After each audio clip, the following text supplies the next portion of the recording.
अनकही मोहब्बत का चैप्टर 5। स्नेहा ने जल्दी से अपना हाथ पीछे कर लिया और तभी पीछे से अंजलि आते हुए दिखी, जिसे देखकर बोली, अरे अंजलि आ गई। अंजलि जैसे ही वहां आई, स्नेहा ने उसे एक ही सांस में पूछा, तू कहाँ थी इतनी देर, कैसे लगा दी? तेरी वजह से मेरे भी पेपर छूट जाता। अभी इतना लापरवाह कैसे हो गई है तू? लास्ट एग्जाम वाले दिन ही तू देर से उठी, क्या तेरे एग्जाम देने का मन नहीं? अंजलि ने कहा, सांस ले ले, इतने सारे सवाल एक साथ, चल अंदर, तुझे सब बताती हूँ। तभी अंजलि ने शोएब को देखा और दांत दिखाते हुए अपना हाथ शोएब के आगे करके बोली, हाय शोएब। शोएब ने हाथ बढ़ाकर मुस्कुराते हुए कहा, हाय, कहाँ थी आप अंजलि जी? आपकी बेस्ट फ्रेंड बहुत ज़्यादा परेशान हो गई थी आपके लिए। इतना बोलकर स्नेहा की तरफ देखने लगा। अंजलि ने लापरवाही से कहा, अरे ये पागल है। स्नेहा उसे मारते बोली, अच्छा मैं पागल हूँ, ठीक है, आगे से मैं तेरा वेट नहीं करूंगी। इतना बोलकर स्नेहा वहां से जाने लगी। अंजलि ने उसका हाथ पकड़ कर उसे रोकते हुए कहा, अच्छा बाबा रुक, मैं भी चलती हूँ तेरे साथ। अंजलि ने शोएब की तरफ देखकर कहा, अरे यार, ये लड़की मुझे तुमसे बात भी नहीं करने देगी। बाय द वे, क्या हम फ्रेंड बन सकते? शोएब ने मुस्कुराते हुए कहा, यह भी कोई पूछने की बात? फ्रेंड्स, अरे आपके घर तो मेरा नंबर तक चला गया।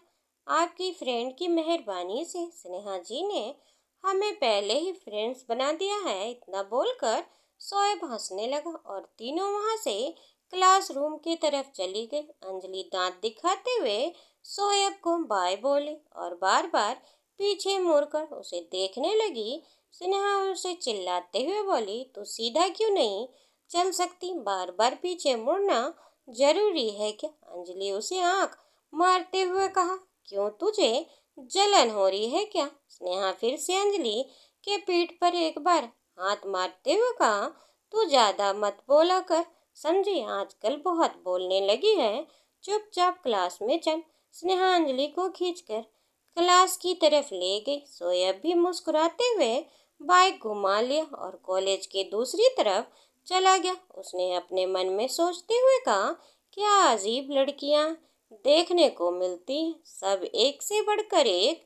शोएब इतना सोचकर मुस्कुराने लगा। एग्जाम खत्म हुआ, सारी लड़कियां कॉलेज से बाहर निकली और एक दूसरे से मिलकर अपने घर की तरफ जाने लगी। तभी रुखसार, स्नेहा और अंजलि भी गेट के पास आकर रुक गईं। अंजलि खुश होते हुए बोली, चलो फाइनली एग्जाम खत्म हो गए, अब तो काफी दिनों बाद मिलना होगा रुखसार तुमसे। रुखसार ने भी हाँ में सिर हिलाकर मुस्कुराते हुए कहा, हाँ सही कह रही हो अंजलि, अब तो काफी दिनों बाद ही मिल पाएंगे। स्नेहा दोनों की बातें सुनकर बोली, हाँ तुम दोनों ही सही कह रही हो, अब तो रिजल्ट के बाद ही कॉलेज आना होगा, तभी मिल पाएंगे। अब तो बस घर में बैठकर बोर होंगे। अंजलि बीच में ही एक्साइटेड होकर कहा, अरे क्यों यार, हम बीच में क्यों नहीं मिल सकते? किस ज्योतिषी ने कहा है? क्या अब रिजल्ट के बाद ही मिलना? जब हमारा मन करेगा हम लोग एक दूसरे के घर आ जाया करेंगे ना? रुखसार ने थोड़ा सोचते हुए कहा, हाँ यार, ये सही कह रही हो। वैसे भी इतने दिन तो घर में बैठे बैठे बोर ही होंगे। वैसे भी घर से कहीं निकलना नहीं हो पाता हम लड़कियों का। स्नेहा रुखसार की बात पर हामी भरते हुए बोली, हाँ यार रुखसार, सही कह रही हो, हमारे भाई लोग तो घूम लेते, बस हम लोग ही कहीं नहीं जा पाते। चलो ठीक है, फिर हम लोग कभी कभी मिल लिया करेंगे कहीं बाहर। अंजलि ने खुश होकर कहा। तभी रुखसार अंजलि और स्नेहा से बोली, तुम दोनों का नंबर मेरे पास नहीं, अगर चाहो तो दे दो। रुखसार की बात सुनकर अंजलि हंसने लगती है और उसे कहा, ये भी कोई पूछने वाली बात है, ये लो मेरा नंबर, और अगर नंबर नहीं होगा तो कांटेक्ट कैसे करेंगे? स्नेहा और रुखसार ने भी अपने अपने नंबर एक्सचेंज किए। अंजलि स्नेहा का हाथ पकड़ते हुए बोली, चलो अब घर चलते, यार थोड़ी देर और रुक जाओ, शोएब भाई आते ही होंगे। पता नहीं कहाँ रह गए भाई। अगर तुम दोनों चली गई तो क्या मैं यहाँ अकेले खड़ी रहूंगी? रुखसार थोड़ा परेशान होते हुए बोली। अरे तुम परेशान मत हो, तुम्हें अकेले छोड़कर नहीं जा रहे हम लोग, अंजलि रुखसार से बोली। स्नेहा भी मुस्कुराते हुए कहा, तुम्हें छोड़कर नहीं जा रहे यार हम। तभी अचानक से अंजलि की नजर चाट की दुकान पर पड़ी। अंजलि ने स्नेहा और रुखसार की तरफ देखकर बोला, जब तक शोएब नहीं आ जाता तब तक हम लोग चाट खाते, चलो। स्नेहा और रुखसार दोनों ने ही नहीं में सर हिलाते हुए कहा, अरे नहीं यार, रहने दो। अंजलि इरिटेट होते हुए कहा, उफ, तुम दोनों बिल्कुल एक जैसे हो। चलो मेरी महान आत्मा, मेरी तरफ से एग्जाम खत्म होने की ट्रीट समझ लेना। अब चलो जल्दी। अंजलि स्नेहा और रुखसार का हाथ पकड़ा और चाट की दुकान पर जाकर बैठ गई। तभी अचानक से बादल गरजने की आवाज हुई और तेज बारिश होने लगी। अंजलि ने बाहर की तरफ देखते हुए कहा, देखो तुम दोनों, अगर मैं तुम लोगों को अंदर न लेकर आती तो हम लोग बारिश में खड़े खड़े भीग रहे होते। देखो मेरे सिक्स सेंस कमाल का है, हम लोग भीगने से बच गए। चलो अब गर्मा गर्म चाट खाते, जब तक शायद शोएब भी आ जाए और बारिश भी रुक जाए। तीनों ने बैठकर चाट खाना शुरू किया और तभी स्नेहा की नजर बाहर कॉलेज के सामने वाले गेट पर पड़ी। उसने देखा कि शोएब अपनी बाइक लेकर कॉलेज के गेट के पास अंदर की तरफ रुखसार को ढूंढ रहा है। स्नेहा ने रुखसार के कंधे पर हाथ रखते हुए कहा, देखो रुखसार, शायद वो तुम्हारा भाई है, उन्हें अंदर बुला लो वरना वह बारिश में भीग जाएंगे। रुखसार ने बाहर की तरफ देखते हुए कहा, अरे हाँ, ये शोएब भाई ही है। रुखसार दुकान के बाहर आकर जोर से शोएब को आवाज लगाते हुए बोली, शोएब भाई इधर आ जाइए, मैं इधर हूँ। शोएब रुखसार की आवाज सुनकर इधर उधर देखने लगा। रुखसार ने हाथ हिलाते हुए दुकान की तरफ इशारा करके शोएब को बुला ही लिया। शोएब जल्दी से दुकान के अंदर आ गया और भीग जाने की वजह से उसकी शर्ट और बाल गीले हो गए थे। शोएब की शर्ट उसकी बॉडी से चिपक गई थी और वो भीगी हुई शर्ट में काफी हैंडसम लग रहा था, क्योंकि उसकी शर्ट के अंदर से उसके सिक्स पैक एब्स नजर आ रहे थे। शोएब अंदर जाकर उन तीनों की तरफ देखते हुए बोला, अच्छा तो तुम तीनों यहाँ चाट के मजे ले रही हो और मैं तुम्हें बाहर ढूंढ रहा हूँ। तभी अंजलि मुस्कुराते हुए बोली, हाँ तुम भी हमें ज्वाइन कर लो, बैठो ना, वैसे भी एग्जाम खत्म होने की खुशी में ट्रीट दे रही हूँ। शोएब उसकी बातों का जवाब देते हुए कहा, नहीं मैं चाट और फास्ट फूड नहीं खाता, तुम तीनों एंजॉय करो, मैं यहीं खड़ा हूँ। उसकी बातें सुनकर अंजलि जल्दी से बोली, क्यों तुम यहाँ क्यों खड़े रहोगे, चलो हमारे साथ बैठो ना।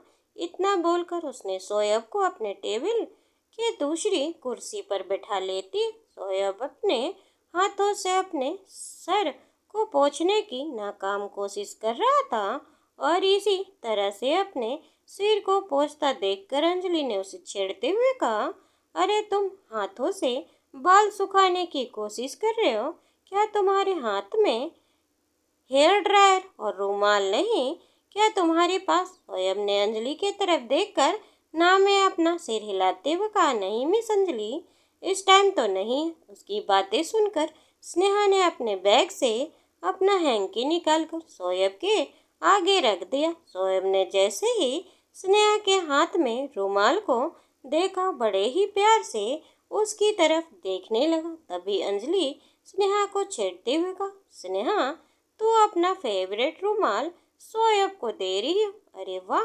स्नेहा ने अंजलि को घूरते हुए देखकर कहा, सिर्फ एक हैंकी ही तो है, तू चुप कर। लीजिए शोएब जी, आप अपना सिर पोंछ लीजिए वरना सर्दी हो जाएगी आपको। शोएब ने मुस्कुराते हुए रूमाल स्नेहा के हाथों से ले लिया और अपना सर पोंछते हुए स्नेहा की आंखों में आंखें डालकर देखते हुए कहा, thank you so much. Sneha उसकी बात का कोई भी जवाब नहीं दिया और थोड़ी देर बाद बारिश धीमी हो गई। रुखसार ने जैसे ही बारिश को धीमा होते हुए देखा, वो जल्दी से उठ खड़ी हुई और उसने शोएब से कहा, चलिए भाई, जल्दी चलते हैं, वरना फिर बारिश तेज हो जाएगी और हम घर नहीं जा पाएंगे। अंजलि ने उसे रोकते हुए कहा, अरे तुम इतनी जल्दी में क्यों हो? और वैसे भी अभी पूरी बारिश रुकी भी नहीं और तुम जाने की बात कर रही हो। बैठो ना थोड़ी देर, वैसे भी कितना अच्छा मौसम है, थोड़ा सा एंजॉय करो हमारे साथ। अंजलि की बात सुनकर शोएब जल्दी से बोला, नहीं, मुझे अभी थोड़ा काम से जाना है, इसीलिए अब हम लोग को चलना चाहिए। शोएब की बात सुनकर स्नेहा ने भी हामी भरते हुए कहा, हाँ चल। अंजलि, मेरी मम्मी भी परेशान हो रही होगी। उन सब की बातें सुनकर अंजलि ने गहरी सांस ली और वो भी उठकर खड़ी हो गई। सब दुकान से बाहर आए। रुखसार और अंजलि आगे उतरी। स्नेहा अपना बैग उठाकर शोएब के पीछे निकली। शोएब पीछे मुड़कर स्नेहा को देखकर कहा, मिस स्नेहा, आपका रुमाल तो गीला हो गया है, मैं इसे वॉश करके आपको वापस कर दूंगा। शोएब की बात सुनकर स्नेहा मुस्कुराते हुए बोली, कोई बात नहीं, इसकी कोई ज़रूरत नहीं। शोएब मुस्कुरा रहा था। इससे पहले कि वह कुछ बोल पाता, स्नेहा जल्दी जल्दी बाहर निकलने की कोशिश में लड़खड़ा गई और गिरने लगी। तो शोएब ने एक बार फिर उसे पकड़कर गिरने से बचा लिया। स्नेहा जल्दी से संभलती हुई खड़ी हुई तो शोएब मुस्कुराने नौटंकी में बोला, यार कहीं तुम जानबूझकर मेरे सामने तो नहीं गिरती? इतना बोलकर शोएब हंसने लगा। स्नेहा उसे गुस्से से देखने लगी और बिना कुछ बोले ही जल्दी से बाहर निकल गई और अंजलि का हाथ पकड़कर रुखसार को बाय बोलते हुए अपने घर की तरफ चली गई। रुखसार भी शोएब के साथ बाइक पर बैठी और अपने घर की तरफ चली गई। शोएब ने स्नेहा को इस तरह अंजलि के साथ वहां से उसे जाते हुए देखा और जिस तरह स्नेहा गुस्से में थी, उसे देखकर शोएब के मन में कुछ सवाल आने लगा। जैसे ही शोएब अपने घर पहुंचा, उसे अपने रूम में जाकर खुद से ही सवाल करते हुए पूछा, अरे यार, मैंने क्या बोल दिया? कहीं स्नेहा को कुछ बुरा तो नहीं लग गया? उसने जिस तरह गुस्से में मुझे देखा था, ऐसा लग रहा था अगर वो अकेली होती तो मेरा मुंह नोच लेती। शायद मैंने सच में कुछ ज्यादा ही बोल दिया, मुझे ऐसा नहीं बोलना चाहिए था। शोएब के कमरे में रुखसार आई। उसने देखा शोएब बड़ी गहरी सोच में डूबा था। रुखसार ने धीमी आवाज में पूछा, क्या सोच रहे हो भाई? शोएब ने उसकी बातों का जवाब देते हुए कहा, यार मैंने सुबह मजाक में स्नेहा को ये कह दिया था, क्या तुम मुझे ही देखकर गिरती हो? तो वह कुछ बिना बोले ही गुस्से में वहां से चली गई। कहीं मैंने तुम्हारी फ्रेंड को नाराज तो नहीं कर दिया, यही सोच रहा हूँ। रुखसार ने कहा, इतना मत सोचिए भाई, स्नेहा ऐसी नहीं है। अगर आपने इतना ही सोच रहे हो तो स्नेहा का नंबर मेरे पास है, आप उसे व्हाट्सएप मैसेज करके सॉरी बोल दीजिएगा। डायरेक्ट कॉल मत करिएगा, वरना पता नहीं क्या सोचेंगे। पहले शोएब ने स्नेहा का नंबर लेने से मना कर दिया, लेकिन फिर थोड़ा सोचने के बाद शोएब ने कहा, अगर मैं उसे सॉरी बोल दूंगा तो ज़्यादा ठीक रहेगा, वरना मैं यही सोचता रहूँगा पता नहीं उसे बुरा तो नहीं लग गया, इसी वजह से रात भर सो नहीं पाऊंगा। इतना सोचकर शोएब मान गया और उसने रुखसार से स्नेहा का नंबर लिया और अपने मोबाइल में सेव कर लिया। उधर स्नेहा अपने घर में पहुंचकर चेंज करके अपनी मम्मी के पास बैठ गई। उन्हें दिन की सारी बातें बता रही थी। तभी उसकी मम्मी शाम के डिनर की तैयारी के लिए किचन में चली गई और स्नेहा अपने रूम में आकर रेस्ट करने लगी। उसी टाइम स्नेहा का फोन बजता है और स्नेहा फोन उठाकर देखती है तो अंजलि का फोन आ रहा था। स्नेहा ने फोन रिसीव करते हुए कहा, अरे यार, अभी तो लेट ही थी और थोड़ा आराम करने के लिए, और तूने कॉल कर दी। चल अच्छा, बता क्या हुआ, क्यों कॉल की? अंजलि ने कहा, कितना सोती है तू? बस कर, और तू एग्ज़ाम देने गई थी या फिर जंग पर जो आकर तू में रेस्ट करना होता है। मैंने तो तुझे ये बताने के कॉल किया था कि मैं मम्मी और पापा के साथ बुआ जी के घर जा रही हूँ, इसीलिए 2-3 दिन तक वहीं रहूँगी। तू ना मुझे ज़्यादा मिस मत करना, और 2-3 दिन तक बात भी कम ही कर पाऊंगी, इसीलिए अगर तू ज़्यादा बोर होने लगे तो रुखसार से बात कर लेना। वो अभी अभी तुम्हारी फ्रेंड बनी है, वो अगर उसे बात करेगी तो उसे भी अच्छा लगेगा और तुम भी बोर नहीं होगी, समझी? स्नेहा ने हामी भरते हुए कहा, हम ठीक है। इतना बोलकर वह चुप हो गई। अंजलि ने कहा, जा तू सो जा, जाकर मैंने बेकार में ही तुझे फोन किया, चल रख, बाय। स्नेहा बाय बोलकर फिर से सो गई। रात डिनर फिनिश करके स्नेहा अपनी मम्मी के साथ थोड़ा काम में हाथ बटाकर अपने रूम में आई। उसे अपना फोन उठाकर देखती है 10 बज रहे होते हैं। स्नेहा अपने मोबाइल से अंजलि को मैसेज किया, तो तू कब जा रही है बुआ के घर? अंजलि का कुछ ही देर में रिप्लाई आ गया, हाँ कल सुबह निकल रहे, दोपहर में। तुझे यही बताने के लिए कॉल किया था, मगर तू महारानी जैसे पड़ी सो रही थी। अब मेरे पास टाइम नहीं है, मुझे पैकिंग करनी है। अब तू मैसेज करके मुझे परेशान मत कर। स्नेह ने कहा, अच्छा ठीक है, नहीं करूँगी परेशान, चल जा पैकिंग कर। अंजलि ने स्नेहा को वीडियो कॉल की। स्नेहा ने वीडियो कॉल रिसीव करके पूछा, क्या हुआ? अभी तो मुझे भगा रही थी, अब वीडियो कॉल क्यों कर रही है? दोस्तों, उम्मीद करती हूँ आपको कहानी पसंद आई हो। कहानी पसंद आई हो तो वीडियो को लाइक, चैनल पर नए हो तो चैनल को सब्सक्राइब करें। अगला भाग सुनने के लिए धन्यवाद दोस्तों।